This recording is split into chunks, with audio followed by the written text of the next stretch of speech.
9월 27일 주님의 교회 말씀 묵상입니다. 열왕기상 9장 10절에서 25절 말씀. 솔로몬이 두 집, 곧 여호와의 성전과 왕궁을 20년 만에 건축하기를 마치고 갈릴리 땅의 성읍 20곳을 히람에게 주었으니 이는 두로왕 히람이 솔로몬에게 그 온갖 소원대로 백향목과 잣나무와 금을 제공하였습니다. 히람이 두로에서 와서 솔로몬이 자기에게 준 성읍들을 보고 눈에 들지 아니하여 이르기를 내 형제여 내게 준 이 성읍들이 이러한가 하고 이름하여 가불 땅이라 하였더니 그 이름이 오늘까지 있느니라. 히람이 금 120달란트를 왕에게 보내었더라. 솔로몬 왕이 역군을 일으킨 까닭은 이러하니 여호와의 성전과 자기 왕궁과 밀로와 예루살렘 성과 하솔과 무깃도와 게셀을 건축하려 하였습니다. 전에 애굽 왕 바로가 올라와서 게셀을 탈취하여 불사르고 그 성읍에 사는 가나안 사람을 죽이고 그 성읍을 자기 딸 솔로몬의 아내에게 예물로 주었더니 솔로몬이 게셀과 아레벳 호론을 건축하고 또 바알락과 그 땅의 들에 있는 다드몰과 자기에게 있는 모든 국고성과 병거성들과 마병의 성들을 건축하고 솔로몬이 또 예루살렘과 레바논과 그가 다스리는 온 땅에 건축하고자 하던 것을 다 건축하였는데 이스라엘 자손이 아닌 아모리 사람과 헷 사람과 브리스 사람과 히위 사람과 여부스 사람 중 남아있는 모든 사람 곧 이스라엘 자손이 다 멸하지 못하므로 그 땅에 남아있는 그들의 자손들을 솔로몬이 노예로 역군을 삼아 오늘까지 이르렀으되 다만 이스라엘 자손은 솔로몬이 노예를 삼지 아니하였으니 그들은 군사와 그 신하와 고관과 대장이며 병거와 마병의 지휘관이 됨이었더라. 솔로몬에게 이를 감독하는 우두머리 550명이 있어 일하는 백성을 다스렸더라. 바로의 딸이 다윗 성에서부터 올라와 솔로몬이 그를 위하여 건축한 궁에 이를 때에 솔로몬이 밀로를 건축하였더라. 솔로몬이 여호와를 위하여 쌓은 제단 위에 해마다 3번씩 번제와 감사의 제물을 드리고 또 여호와 앞에 있는 제단에 분향하니라. 이에 성전 짓는 일을 마치니라.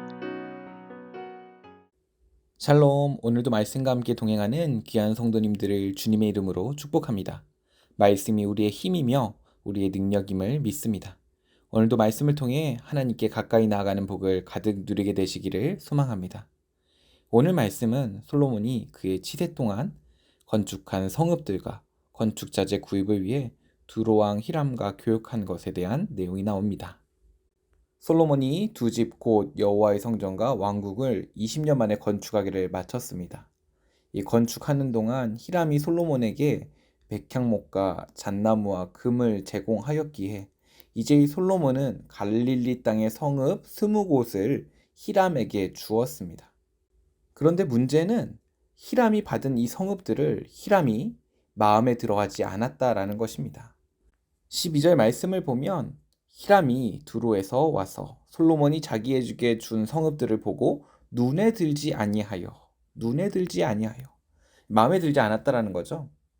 13절에 이르기를 내 형제여 내게 준 이 성읍들이 이러한가 하고 이름하여 가불 땅이라 하였더니 마음에 들지 않아서 그 이름을 가불이라고 지었습니다. 가불. 이 가불이란 뜻은 무슨 뜻일까요? 가불이란 뜻은 히브리 말로 케핫불인데 이는 공터, 황폐한 곳이라는 의미를 지녔습니다. 쉽게 말하면 못 쓰는 땅이라는 뜻인데 못 쓰는 땅을 자신이 받았다고 불만을 표시한 것이죠. 하나님께서 어떤 민족이나 개인에게 주시는 대지는 하나님의 큰 축복이 담긴 선물입니다. 그럼에도 그는 그 가치를 볼 수 있는 안목이 결여되어 있었기 때문에 그 축복을 상실하게 되었습니다. 가불이란 지역의 갈릴리 지역은 그 지질이 석회석으로 형성되어 있었습니다. 비도 적게 오고 나무는 별로 없는 곳이다 보니 황폐하게 보였을 것입니다.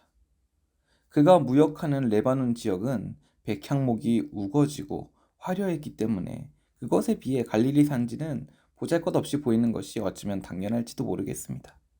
그러나 땅의 가치는 화려함만으로 평가할 수는 없습니다.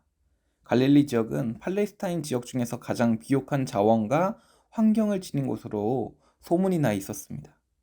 레바논 산록에서 내려오는 물과 습기는 수많은 강과 시내를 이루고 있고 바다 같은 담수 갈릴리 호수가 있었습니다. 갈릴리 호수에는 어류가 많이 잡혔고 그 땅에는 현대에 이르러 석유와 온천이 개발되기도 하는 풍요로운 땅입니다. 우리가 잘 아는 알래스카는 얼마나 황폐한 불모지처럼 여겨졌나요? 헐값에 팔렸지만 나중에서야 그곳이 자원의 보고라는 것이 알려져 그 가치를 알지 못하고 판 러시아는 땅을 치고 후회했습니다. 마치 오늘 히람의 모습이 그러합니다. 이 땅이 얼마나 가치 있는 땅인지 알지 못하고 그저 겉으로 보이는 초라함 때문에 불평과 불만만 가득한 모습입니다. 솔로몬은 큰 호의를 베풀었습니다. 생각해보면 지혜가 넘치는 왕이 솔로몬입니다. 선왕 아버지 다윗 왕이 때부터 형제처럼 지내던 히람, 자신에게 큰 도움을 주었던 히람에게 어찌 솔로몬이 그를 천대하며 황폐한 땅을 선물로 주겠습니까? 하지만 그의 눈은 세속적인 것들에 물들어 있었기 때문에 그 안의 가치를 볼 수 없었습니다. 하나님의 섭리 또한 볼 수 없었습니다. 결국 가불은 나중에 역대하 8장 2절 말씀을 보면 다시 갈릴리로 반환되는 것을 볼 수 있습니다. 사실 하나님께서 허락하신 가나안 땅을 누군가에게 준다는 것은 말도 안 되는 일입니다. 하나님께서 허락하지 않는 일입니다. 하지만 솔로몬이 히람에게 갈릴리 땅을 준 것은 그를 이방인이 아닌 이스라엘의 친형제로 여겼음을 알게 합니다. 선물을 받았음에도 그것을 알아볼 수 있는 눈이 없다면 선물을 받지 않은 것과 동일합니다. 오늘 히람은 솔로몬의 선물을 알아볼 수 있는 눈이 닫혔습니다. 세속적인 것에 눈이 물들어 있었기 때문에 하나님이 주신 귀한 것들을 바라볼 수 없었던 것입니다. 오늘 말씀을 묵상하며 우리에게도 이런 것이 있지 않은지 돌아보게 됩니다. 나에게 있는 것들이 혹시 너무 초라해 보이고 하나님께서 나에게 주신 달란트, 나에게 주신 직장, 나에게 주신 자녀들의 모습들이 혹시 초라해 보인다면 오늘 히람처럼 그 안의 가치를 발견하지 못하고 겉으로 보이는 것들만 보고 있지는 않은지 돌아보았으면 좋겠습니다. 그것을 알아볼 때는 선물이 됩니다. 영안을 열어 세속적인 눈에, 세속적인 기준에서 벗어나 하나님이 보실 때 얼마나 가치 있고 좋은 것인지 깨닫는 오늘 하루가 되었으면 좋겠습니다. 오늘 하루를 살아가면서 만나는 순간순간, 만나는 사람, 만나는 시간마다 하나님께서 나에게 주신 선물을 발견하고 찾아가는 모든 순간들이 되기를 간절히 소망합니다.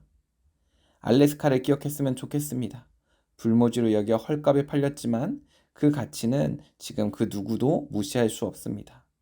우리 눈에 허투루 낮게 여겨지는 것들이 있다 하더라도 하나님의 시선에 이것이 어떻게 보일까? 하나님이 이것을 나에게 주신 이유와 목적은 무엇일까? 생각하고 또 감사함을 찾는 하루가 되기를 소망합니다. 기도하겠습니다.